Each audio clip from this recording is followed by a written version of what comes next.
শীতকাল শুরু। এখন ত্বকে শুষ্কতা নজর পড়বে। ত্বক যত্ন করতে করতে আমরা ঠোঁটের যত্ন নিতে ভুলে যাই।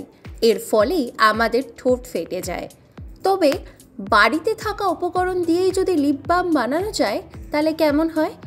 হ্যাঁ, সাধারণ কিছু উপাদান দিয়েই লিপ বাম বাড়িতেই আপনি বানিয়ে নিতে পারবেন।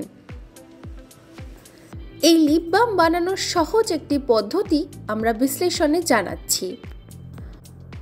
উপাদানসমূহ হিসাবে 1 টেবিল চামচ মধু, 1 টেবিল চামচ নারকেল তেল আর 2টি ভিটামিন ই ক্যাপসুল আপনাদের নিয়ে নিতে হবে। জেনে নিন কিভাবে এটি বানাবেন। প্রথমেই একটি পাত্রে মধু, নারকেল তেল এবং ভিটামিন ই ক্যাপসুল মিশিয়ে নিন।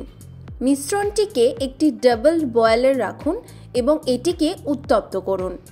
মিশ্রণটি উত্তপ্ত হলে এটিকে একটি বাটিতে ঢেলে রাখুন এবং লিপ বামটিকে একটি এয়ারটাইট কন্টেনারে রেখে দিন। তৈরি হয়ে গেল সহজ পদ্ধতিতে ঘরোয়া কিছু উপকরণ দিয়েই লিপ বাম। এবার এই লিপ বামটিকে আপনি ঠোঁটে প্রয়োগ করতে পারেন প্রতিনিয়ত এবং লিপ বামটিকে কয়েক মিনিটের জন্য রেখে দিতে পারেন, অথবা আপনার ইচ্ছা হলে ঠোঁট পরিষ্কারও করে নিতে পারেন। এই লিপ বামটি আপনার ঠোঁটকে আর্দ্র করবে, ঠোঁটের ক্র্যাকগুলিকে দূর করবে এবং ঠোঁটকে সুন্দর এবং আকর্ষণীয় করে তুলবে। এই লিপ বামটি প্রায় আপনি 2 থেকে 3 মাস অবধি বানিয়ে রাখতে পারবেন এয়ারটাইট কন্টেনারে।